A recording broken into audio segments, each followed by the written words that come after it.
Hi, and welcome to another episode of Hot Takes with me, the Silver Fox. And in this episode, we're going to take a look at the organisation Stonewall, and more particularly, its attack on a barrister, because she is claiming her right to free speech, and they don't like that. She has a view on what a grown woman is, and they don't like that. And she has generally the right and might on her side, and they really don't like that at all.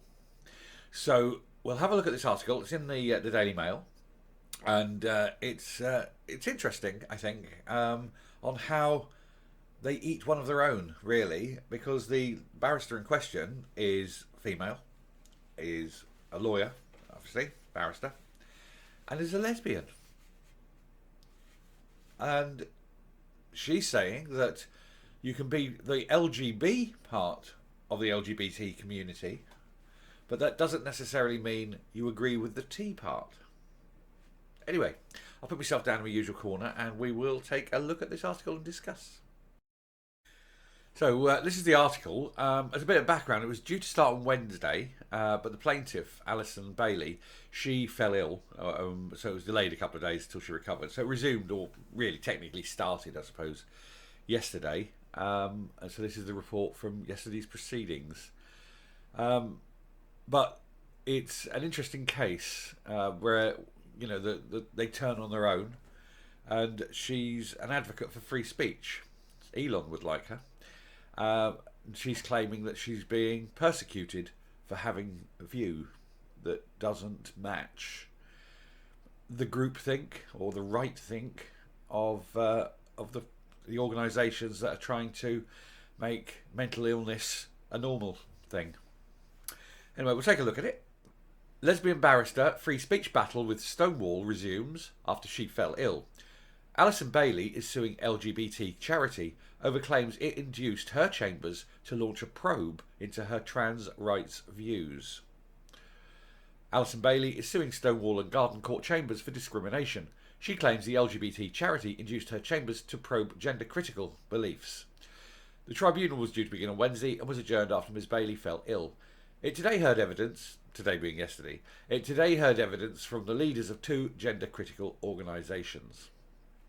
Now, this is basically what this is saying is this woman thinks that biological women are women and that biological men are men, and that you can't claim to be a woman if you're born a man. You can identify. She's not saying that you can't identify as a woman, but you can't be a woman. So this goes right to the heart of what your sex actually is, and what should happen to you should you choose to believe anything other than the agenda-driven groupthink by these extreme organisations that cater and enable the mentally ill. But we'll look at the article in depth now. A free speech battle between a lesbian barrister and an LGBT charity, Stonewall, which is an appalling organisation, over claims it induced her chambers to launch a probe into her trans rights views, has resumed after she fell ill. Alison Bailey claims that Stonewall convinced her employer, Garden Court Chambers, to investigate her support of gender-critical beliefs. Gender-critical beliefs is the code words, the words they use for the belief that being biologically male makes you male and being biologically female makes you female. But they can't say that in any way that would appear normal or would make most of the people in the world think, yeah, that's right though. No, they have to turn it into a terminology that hides facts. So they don't say that you are normal. They call you gender critical. Keywords, code words, hidden meanings. It's crypto speech. Because they can't have normal speech, because normal speech would be totally against everything they're fighting for, which is the normalcy of mental illness. But we'll return. She is the founder of the campaign group LGBT Alliance, which has said, and notice there's no T in that, which has said that there is a conflict between the rights of lesbian, gay and bisexual people and transgender people. Gender critical beliefs include that sex is biological and immutable, and that the word woman is defined as an adult human female. Ms. Bailey is suing both Stonewall and Garden Court for Discrimination and has raised more than $495,000 to fund her legal case. Well done her. Whilst sexuality is a matter of choice, and it exists, it doesn't just exist on your preferred sex of the person you want to be with. It exists at many layers. Some people find blondes attractive. Some people find brunettes attractive. I have an attraction for what I call the Irish look, which is the dark hair, the pale face, and the blue eyes. And that's why I married one. Attraction is inside you, it's part of you, it's part of the psyche of what makes you up. When you are what they call transgender, and what I prefer to call mentally ill, what you have there is gender dysphoria, and it's a mental condition. It's not an attraction. It's not a sexual orientation.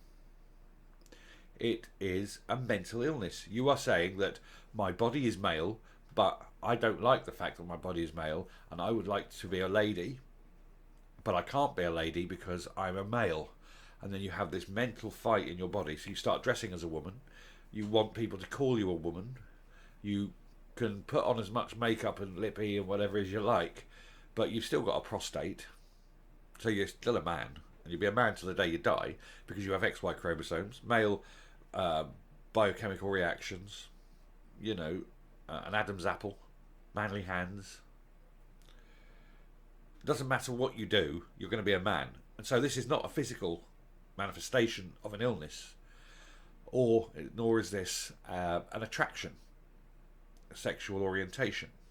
This is just quite simply a mental illness. And you can't treat a mental illness, the mentally ill, in the same way as you treat people who aren't mentally ill. And it's wrong to do so. It's wrong for them as much as anything. They need to be psychiatrically helped. But anyway, we'll continue with this. The hearing had been due to begin on Wednesday, but had to be adjourned after Ms. Bailey was admitted to hospital following a collapse. But the tribunal went ahead today, well, actually it was yesterday, Friday, with evidence from 2 witnesses of gender critical organisations. Director of Fair Play for Women, Dr. Nicola Williams, and Director of Women's Place UK, Dr. Judith Green. So these are both educated, intelligent women. And, look, there's a picture of Alison with J.K. Rowling, one of our heroes. Let's put that into the screen properly. That's another one of those that are willing to give a voice to those out there who feel they don't have a voice. She is a marvellous woman. I champion her cause. It's a cause that this channel is completely behind. Never meant to be that way. It seems to be the hill I'm going to die on. But yeah, well done to both of them. But moving back, they were questioned about Ms. Bailey's assertion that, as part of her case against Stonewall and Garden Court, women are more likely to support gender-critical feminism than men. The tribunal heard that neither of the 2 gender-critical groups were membership organisations, and therefore neither had a database of supporters. However, Dr. Williams and Dr. Green insisted that women make up the majority of their supporters. They do. Because women do not want to be cancelled. Dr. Williams told the hearing that gender-critical meetings are well attended, with the sex of those in attendance overwhelmingly female. In her witness statement, she added that her organisation had run 4 fundraising events since 2018, with half the donors anonymous and half identifying as themselves. Of those identifying as themselves, she added around 90% were women, compared to 10% men. And that's not so unsurprising, really.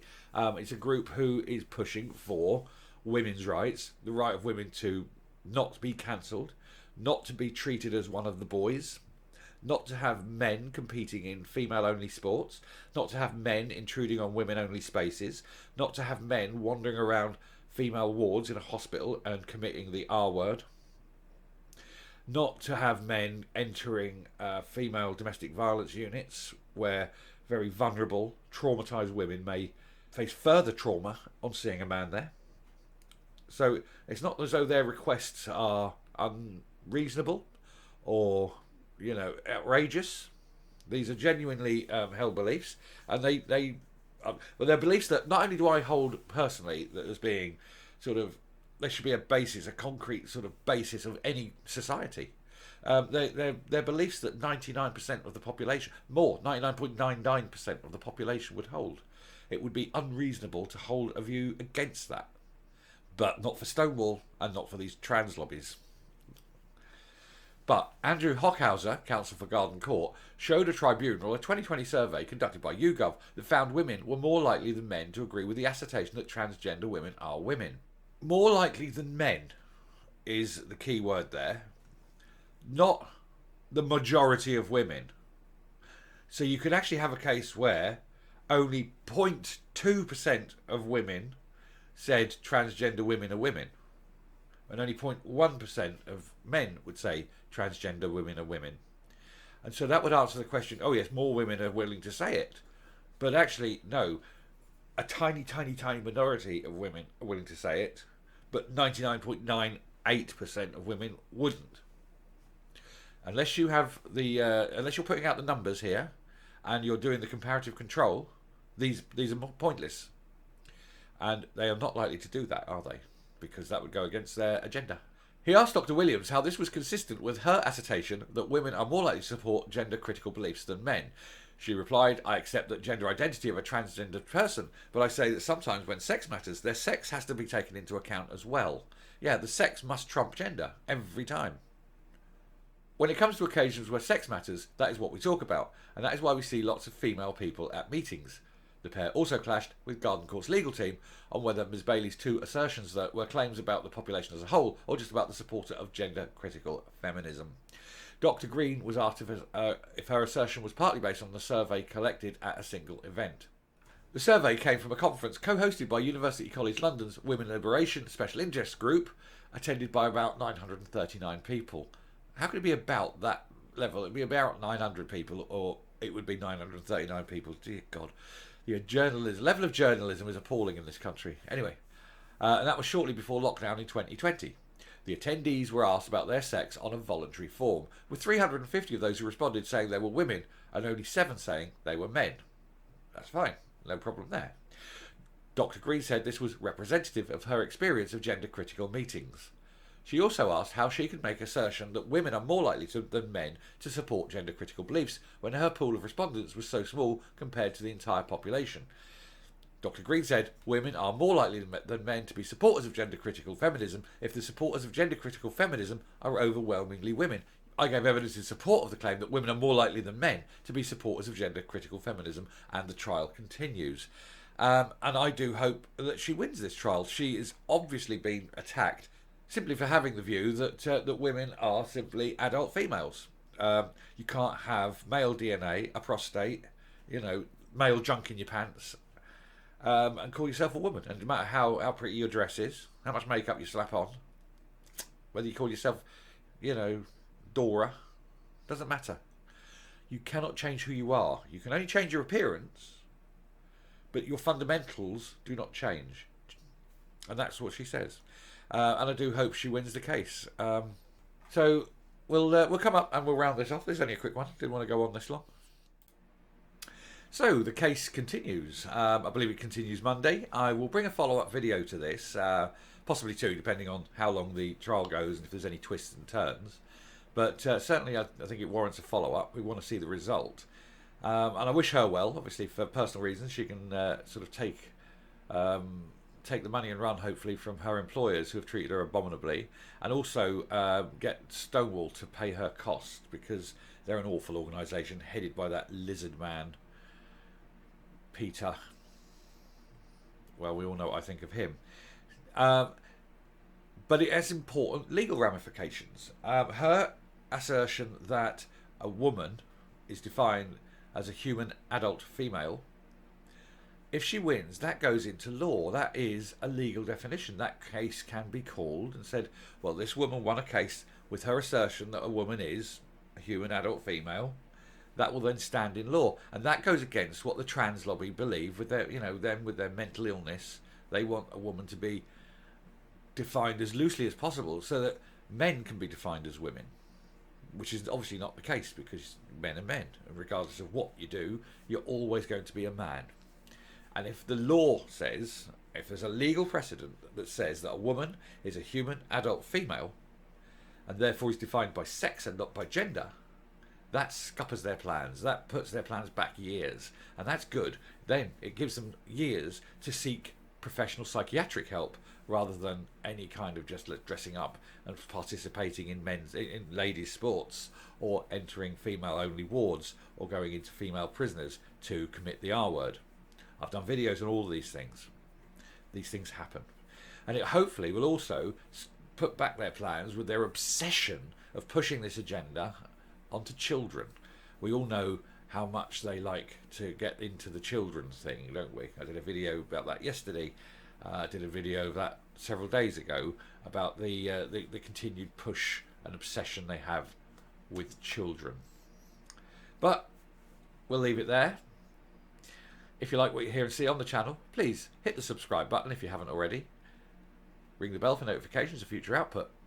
Leave a like, leave a comment, and until next time, dear friends, stay safe, stay well, and goodbye.